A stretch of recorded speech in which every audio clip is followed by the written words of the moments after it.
They laughed when I touched their car. They had no idea I once touched greatness. The afternoon sun blazed down on a quiet suburban street, where shiny cars rested proudly in their driveways like trophies of success. Children's laughter echoed faintly from a nearby park. But one figure stood out in stark contrast to this picture of comfort. A tall, thin man with weary eyes and a scruffy beard pushed an old shopping cart filled with tools, worn clothes, and a single folded blanket. His jacket was patched at the elbows, his shoes scuffed and nearly falling apart. Yet his steps carried a peculiar rhythm, slow but steady, as if he had marched many roads before. His name was Samuel Carter, though most people simply dismissed him as that homeless man on Oak Ridge Street. He had no signboard, no plea for change, only a quiet request he repeated with polite persistence. "Ma'am, sir, can I fix it for food?" It was his unusual offer. Instead of begging, Samuel offered his hands. He carried a small toolkit in his cart, rusty wrenches, an oil-stained rag, and a bent screwdriver. Whenever he saw a broken fence, a squeaky gate, or even a car with a dent, he would ask if he could repair it. Not for money, just a sandwich, a hot meal, or a bottle of water. Most turned him away with suspicion. Some muttered under their breath about lazy drifters. A few laughed at the absurdity of a homeless man offering to fix their expensive property. But Samuel never argued. He just nodded, adjusted his cart, and walked to the next house. That day he stopped in front of a white mansion with manicured hedges and a glossy black sports car gleaming in the driveway. Its surface was polished like a mirror, but Samuel's sharp eyes caught something others would have missed, the faintest scratch running along the passenger door. He stood there for a moment, studying it before softly asking, "Can I fix it for food?" The words carried no desperation, only quiet dignity. Yet to the neighborhood, his presence was out of place. A worn-out man with rough hands standing before a symbol of wealth. Inside the mansion, laughter spilled through the open windows. A small party was underway, champagne glasses clinking, music humming, and voices rising with cheer. To Samuel, it all seemed a world apart from his own reality. He hadn't tasted a proper hot meal in weeks. His nights were spent curled beneath bridges, his blanket pulled tight against the chill. But still, he believed in earning what little kindness he received. As he stood waiting, a group of young men from the party noticed him. They leaned against the balcony rail, pointing and whispering, their smirks widening. Samuel didn't know it yet, but what was about to unfold would change everything. His past would collide with the present in a way no one could have imagined. For now, though he simply waited under the scorching sun, his cart rattling slightly in the breeze, he looked like just another forgotten soul. But behind those tired eyes was a story buried deep, one that no polished driveway or mocking laugh could erase, because Samuel Carter was not who he seemed. And soon, the entire neighborhood would learn the truth. Stay with me until the end of this story, because when the world mocked a homeless man for asking, "Can I fix it for food?" they had no idea they were laughing at a legend. From the balcony of the mansion, the laughter grew sharper, directed now at Samuel. A tall man in his late 30s, dressed in a crisp white shirt with gold cufflinks, leaned forward with a smirk plastered across his face. His name was Bradley Thompson, the proud owner of the mansion, the car, and practically every ounce of arrogance on the block. Bradley was the type of man who loved to show off. His neighbors knew him for his extravagant parties, his booming laugh, and his endless boasting about success. In his mind, wealth was proof of superiority, and anyone without it, worthless. "Hey, look at this," Bradley called out, waving his champagne glass toward Samuel. "The handyman of Oak Ridge has arrived. Tell me, old man, are you going to fix my car with that junkyard toolbox of yours?" The guests chuckled. Some tried to hide their smiles, but most followed Bradley's lead, their laughter echoing like cruel applause. Samuel looked up calmly, his face unreadable. "I only asked," Samuel replied softly, "if I could fix it for food." Bradley nearly spit out his drink. "Food?" he roared with laughter. "You hear that, everyone? He doesn't even want money." Just scraps from the table. "Tell you what, Samuel, maybe I'll let you lick the plates when we're done with dinner." The crowd howled, the mockery growing louder. One young man shouted, "Careful, Brad, he might scratch your fancy toy even worse." Another added, "That's right, this guy probably doesn't even know how to hold a wrench." Bradley strutted down the driveway, keys jingling in his hand. He stopped inches from Samuel, towering over him with smug superiority. His cologne filled the air, mixing with the faint scent of motor oil that clung to Samuel's jacket. "You see this car?" Bradley tapped the hood of the sleek black machine, his voice dripping with pride. "Imported, custom engine, worth more than your entire life." "And you?" he sneered, pointing a finger at Samuel's chest. "You think you can touch it? Fix it? Don't make me laugh." Samuel stood still, his posture straight, eyes calm but steady. He didn't react to the insult, which only fueled Bradley's need to dominate. "You don't belong here," Bradley continued, raising his voice so the entire party could hear. "This neighborhood isn't for people like you. It's for winners. Successful people, not beggars with broken shoes and empty promises." The laughter from the balcony roared again, like an audience enjoying a cruel performance. Bradley soaked it in, every cheer inflating his ego. He turned back to Samuel, smirking. "Here's my deal, handyman," he said mockingly. "If you can really fix anything, maybe I'll give you some leftovers. But if you mess up, don't ever come back to this street. Understand?" Samuel nodded once quietly. He didn't argue, didn't beg, didn't explain. He just lifted his eyes to the gleaming car again, a faint shadow of something unreadable flickering across his face. Bradley, mistaking Samuel's silence for weakness, burst out laughing again. "That's what I thought. You're just another nobody trying to act important. Now get off my driveway before I call security." The crowd cheered him on, clinking their glasses as though Bradley had won some great battle. Samuel turned his cart slowly, his hands gripping the handle, and began to walk away. But for the briefest second, before disappearing down the street, he glanced back at the car, his eyes sharp, almost calculating, and in that moment, if anyone had looked closely, they might have seen it. The quiet spark of a man who knew far more than he was letting on.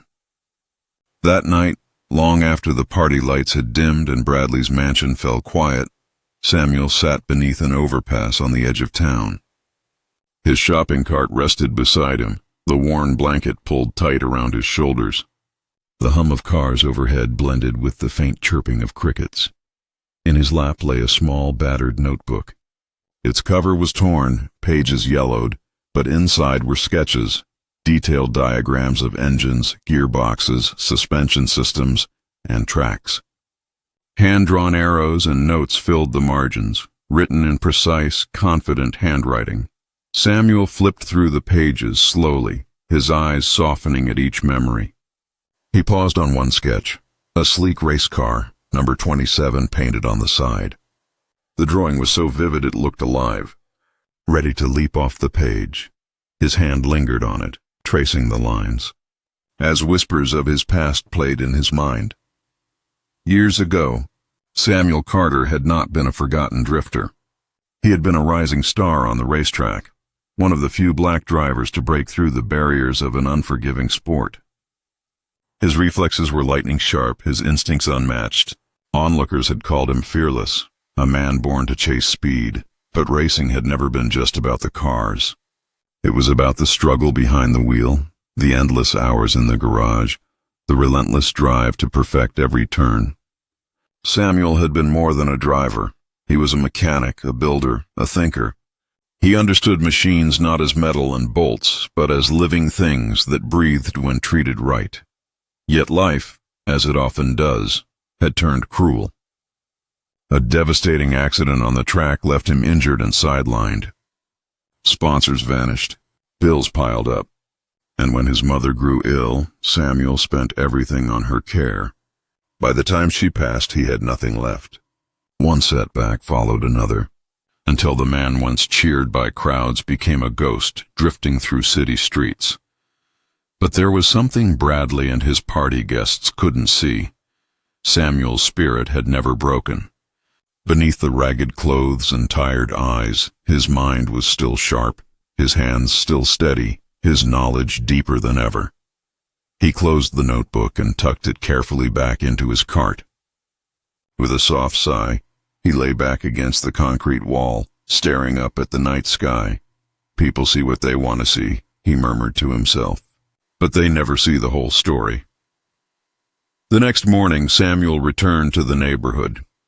Not out of pride, but necessity.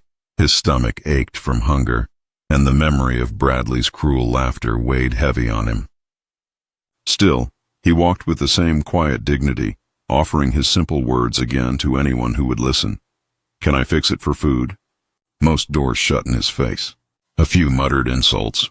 But at one small house at the end of the street, an elderly woman named Mrs. Evans stopped him. Her porch steps were loose. The railing wobbled dangerously. Samuel bent down, examining the wood with a practiced eye. Within minutes he had tightened the bolts, straightened the railing, and smoothed out the creaking step. Mrs. Evans watched in astonishment. "My goodness," she said, handing him a plate of warm biscuits. "You work like you've done this your whole life." Samuel smiled faintly. "Something like that, ma'am." Word of his small act of kindness began to spread quietly. A few neighbors whispered that the homeless man wasn't useless after all. Some even admitted his work was better than the professionals they had hired. But Bradley? He scoffed at the rumors. "Don't be fooled," he told his friends. "A broken clock is right twice a day. That man is nothing. He's just lucky when something actually works." Samuel didn't argue. He didn't need to. Because deep inside, he knew the day would come when his true skills would be revealed. Not through luck, but through undeniable mastery. That day arrived sooner than anyone expected. 1 week later, Bradley's prized sports car began to sputter. The engine made a grinding noise that no mechanic had been able to diagnose. Bradley was furious. He had spent thousands, yet the problem persisted. As fate would have it, Samuel passed by that afternoon. He paused, listening closely as the car struggled to start. His ears, finely tuned from years in the pit lanes, caught the subtle misfire in the engine. Bradley spotted him and sneered. "What are you staring at, old man?" "Never seen a real car before." Samuel didn't respond at first. Then quietly he said, "It's not the starter. Your timing belt's misaligned. Keep forcing it like that, and you'll blow the engine." Bradley froze. His mechanic had said nothing about a timing belt. His pride bristled. "What do you know about engines?" He snapped. Samuel simply met his gaze. "More than you think." Bradley's smirk returned quickly. He tossed his car keys into the air and caught them with a mocking grin. "So you think you're smarter than my mechanic now?" "That's rich. A man who sleeps under bridges is going to tell me how to fix a $100,000 machine." His friends chuckled, forming a half circle around the driveway like an audience ready for a show. Some pulled out their phones, eager to capture what they assumed would be Samuel's humiliation. Samuel looked at the car, then back at Bradley. His voice remained calm, steady. "I don't want your money. I just want a meal." "Let me look at it. For food." The crowd laughed again, but Bradley, ever the showman, saw an opportunity. "Fine. Entertain us," he said, jingling the keys in front of Samuel before dropping them into his palm. "But when you fail, don't ever set foot on this street again. Deal?" Samuel closed his hand around the keys. "Deal." The laughter simmered as Samuel moved toward the sleek sports car. He ran his hand gently along the hood, almost reverently, as if greeting an old friend.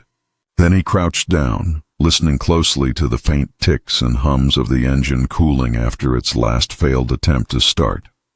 "Listen to him," one guest muttered sarcastically. The car whisperer, but Samuel blocked out the noise. He popped the hood with smooth, practiced motions. His fingers moved with surprising confidence, unfastening bolts, sliding out parts, examining each piece as though he had done this exact dance 1,000 times before. Minutes turned into half an hour. The crowd's smirks began to fade. Samuel wasn't fumbling or guessing. He was precise, methodical, even graceful in the way he worked. His eyes narrowed with focus, his movements efficient, his hands steady despite years of hardship. Bradley crossed his arms, feigning boredom, though unease flickered in his eyes. "He's wasting his time," he muttered. Finally, Samuel tightened the last bolt and wiped his hands on the rag tucked into his cart. He closed the hood with a soft click and turned toward Bradley. "Try it now." Bradley scoffed but slid into the driver's seat. He twisted the key and instantly, the engine roared to life. Not sputtering, not grinding, but purring with a smooth, powerful rhythm that sent a shiver through the crowd. Gasps erupted. Even the partygoers who had laughed hardest were now wide-eyed, their phones lowering slowly as they exchanged stunned glances. Bradley revved the engine, his jaw tightening as he realized the truth. The car sounded better than it had in months. Every problem gone. Samuel stood silently, his expression calm, almost indifferent, as though this outcome had never been in doubt. The silence broke when Mrs. Evans, the elderly neighbor Samuel had helped earlier, shuffled into the crowd. "Didn't I tell you?" she said proudly. "That man knows what he's doing. He's no beggar. He's a genius." The word genius hung in the air like a spark. Bradley's face flushed red. He slammed the car door and stormed out, trying to reclaim the attention. "This doesn't prove anything," he barked. He probably got lucky. A blind squirrel finds a nut sometimes, too. But the murmurs of the crowd grew louder, no longer mocking, but curious. How did he know it was the timing belt? No mechanic even caught that. Look at the way he handled the tools. Like a pro. Samuel didn't bask in the praise. Instead, he simply handed the keys back to Bradley. "I've kept my word. A meal, that's all I asked." Bradley hesitated, his pride warring with the undeniable evidence before him. His friends watched closely, waiting to see if he would actually honor the deal. With a forced smile, Bradley gestured to a waiter lingering near the party. "Fine, give him something to eat. Let's not pretend this was a miracle. It was a fluke." The waiter handed Samuel a plate, half a sandwich, some chips, and a bottle of water. Samuel accepted it with quiet gratitude, nodding politely. To him, food was food. To the crowd, however, the sight was jarring. A man who had just outperformed expensive mechanics was eating scraps as payment. But what struck them most wasn't just the repair. It was Samuel's humility. No boasting, no demand for more. Just dignity. The neighborhood buzzed for days afterward. Some whispered that Bradley had been shown up on his own driveway. Others wondered who Samuel really was. A homeless man with such skill didn't make sense. The truth, though, lingered quietly beneath the surface, waiting for the right moment to explode. And that moment came sooner than anyone expected. The town's annual charity race was approaching, a flashy event where wealthy car owners showcased their vehicles on a closed track. Bradley, of course, had entered, boasting that his newly repaired car would dominate the competition. He paraded around, bragging that he had tuned it to perfection, conveniently leaving Samuel out of the story. But fate has a way of setting the stage for justice. 2 days before the race, Bradley's mechanic pulled out, citing illness. Panic set in. He needed someone to fine-tune the car to ensure it performed at its peak. He refused to call Samuel, of course. His pride wouldn't allow it, but the organizers, having heard the whispers about the mysterious homeless man who revived Bradley's car, made a bold suggestion. Why not give him a chance? After all, he's the only one who's touched that engine successfully. Bradley scoffed, but pressure from sponsors and growing curiosity from the crowd left him cornered. Reluctantly, he agreed. Samuel was brought to the garage on race day. As he stepped inside, tools and machines surrounding him, something shifted in his demeanor. His posture straightened, his eyes sharpened, his hands came alive. It was as if he had returned to his natural habitat. For hours he worked tirelessly, adjusting, tuning, listening to the hum of the engine with a precision no computer could replicate. Mechanics who watched shook their heads in disbelief. It was artistry in motion. By the time Samuel was done, the car didn't just run, it sang. The stage was set. Bradley would soon race, and though he thought the spotlight was on him, the truth was building like a storm. Because when that car hit the track, the world would discover who the real legend was. Race day dawned bright and electric. Crowds filled the bleachers, waving flags, holding cameras, and buzzing with excitement. The charity race was supposed to be a light-hearted showcase of speed and wealth. But everyone whispered about one thing, the mysterious homeless man who had tuned Bradley Thompson's car. Bradley strutted around the pit area like a peacock, bragging to reporters about his finely tuned machine. Yet, every time Samuel walked by in his faded jacket and scuffed shoes, the cameras drifted toward him. Something about the quiet figure drew curiosity. "Who is he?" one journalist asked. "Where did he come from?" Bradley forced a laugh. "Nobody important. Just a guy I gave a chance to, out of charity." But not everyone believed him. When the race began, the roar of engines filled the air, each car blasting forward with ferocious speed. Bradley's black machine surged ahead, purring perfectly under his control.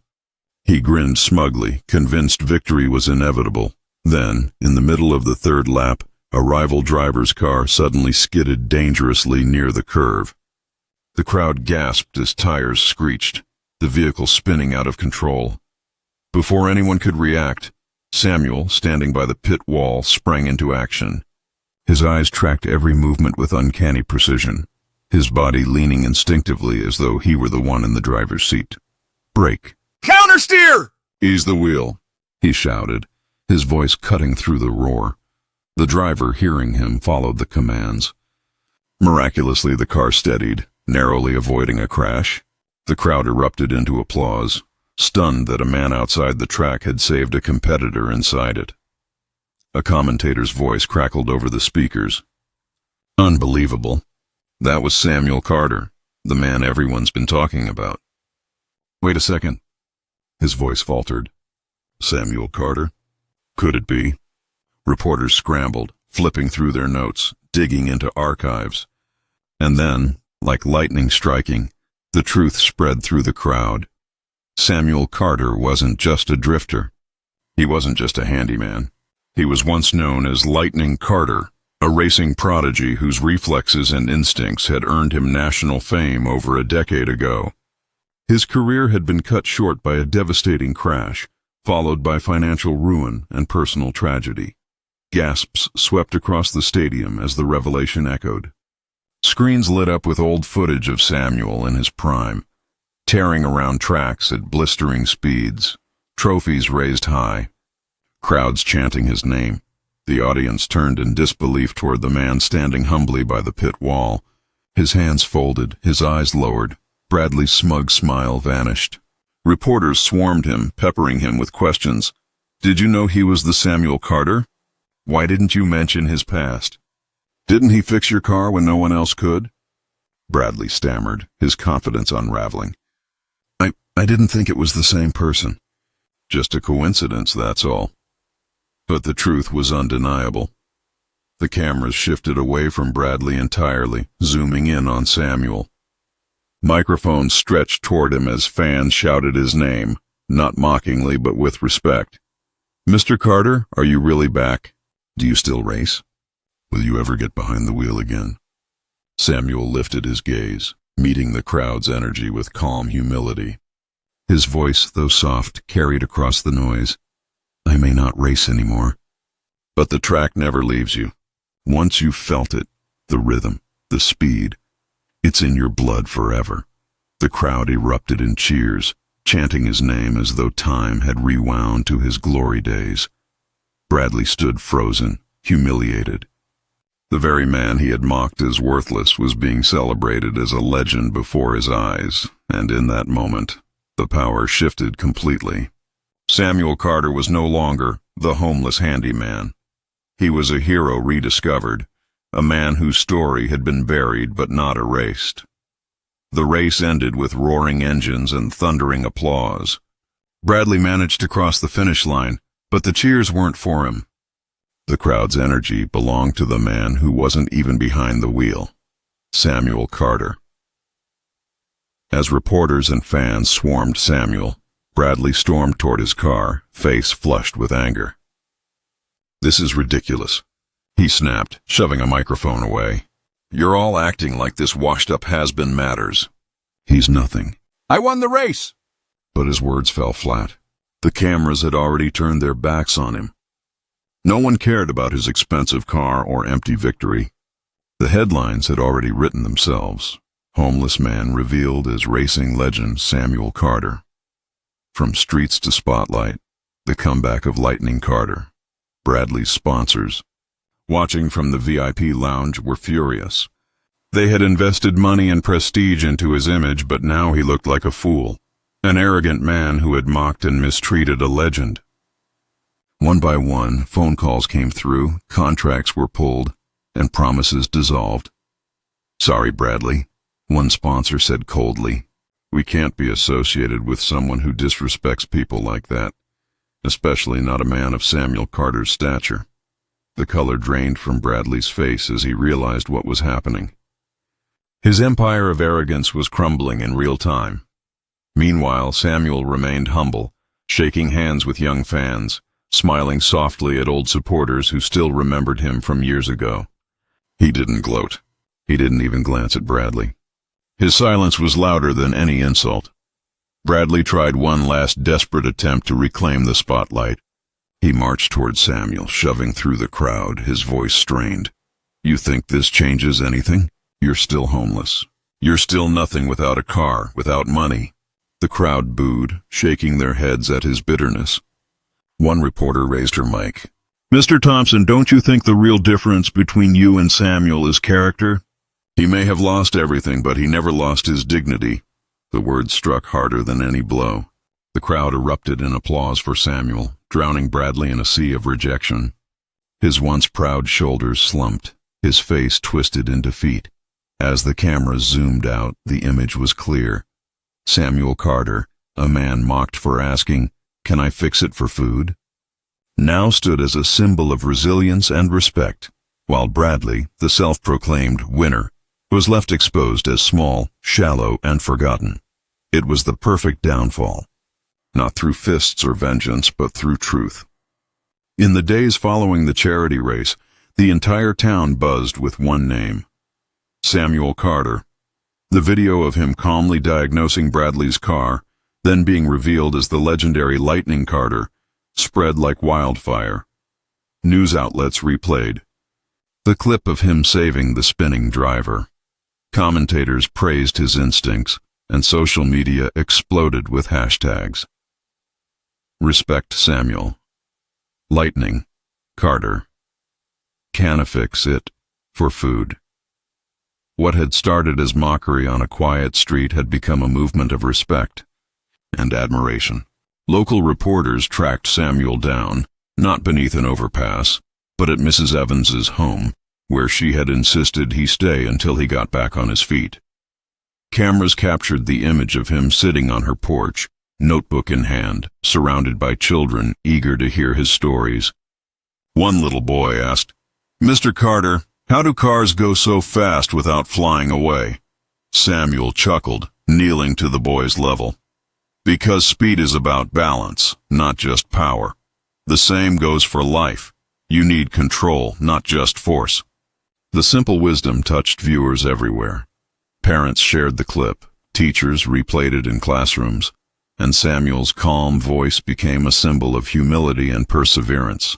Sponsors who once lined Bradley's pockets now reached out to Samuel. But he surprised them all. Instead of chasing fame or fortune, Samuel asked for something different.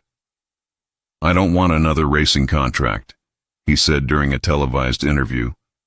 "What I want is a program.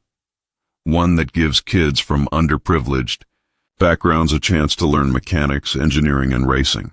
Because talent is everywhere, but opportunity isn't." The audience erupted in applause. Within weeks, donations poured in, and Samuel's dream became a reality: the Carter Foundation for Young Innovators. What started as a garage workshop soon grew into a full-fledged center, where children who once thought racing and engineering were out of reach now had tools, mentors, and guidance. Samuel, still wearing his patched jacket, worked beside them, showing them how to turn wrenches, draw diagrams, and most importantly, believe in themselves. The very neighborhood that once shunned him now celebrated him. Homeowners who had turned him away began volunteering, donating supplies, and even sending their children to his program. Oak Ridge Street, once known for its mansions and arrogance, was now remembered as the birthplace of an inspiring movement. As for Bradley, his downfall became a cautionary tale. No longer invited to the high-profile parties he once hosted, he was left to watch from the sidelines as Samuel, whom he had mocked as worthless, became a hero to millions. His name faded from headlines, replaced by stories of the man who rebuilt not just cars, but lives. 1 year later, Samuel was honored at a national motorsport event. On stage, he received a Lifetime Achievement Award, not for wins on the track, but for the legacy he was building off it. As the crowd gave him a standing ovation, Samuel paused, his eyes glistening as he looked out across the sea of faces. "I lost everything once," he began, voice steady, "and for a long time, I thought that meant my story was over. But I learned something on those streets. As long as you're breathing, your story isn't finished.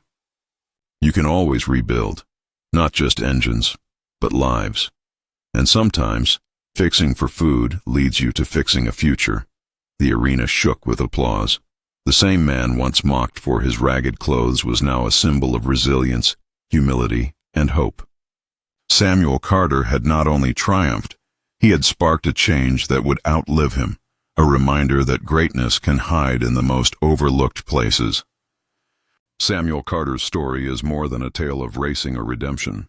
It's a reminder of how easily society judges people by what they see on the surface: clothes, status, wealth, while ignoring the depth, dignity, and potential within them. The man mocked for asking, "Can I fix it for food?" turned out to be a legend, not because of trophies or fame, but because of resilience. He lost everything, yet never let go of his integrity. When the world laughed, he stayed calm. When arrogance tried to crush him, he let his actions speak louder than words. And in the end, truth prevailed. How many Samuels walk past us every day? People we dismiss, ignore, or even ridicule, without realizing the battles they've fought or the greatness they carry inside. His journey teaches us this: never measure someone's worth by their appearance. True value lies in character, perseverance, and heart. And perhaps the most powerful lesson: that our lowest points do not define us.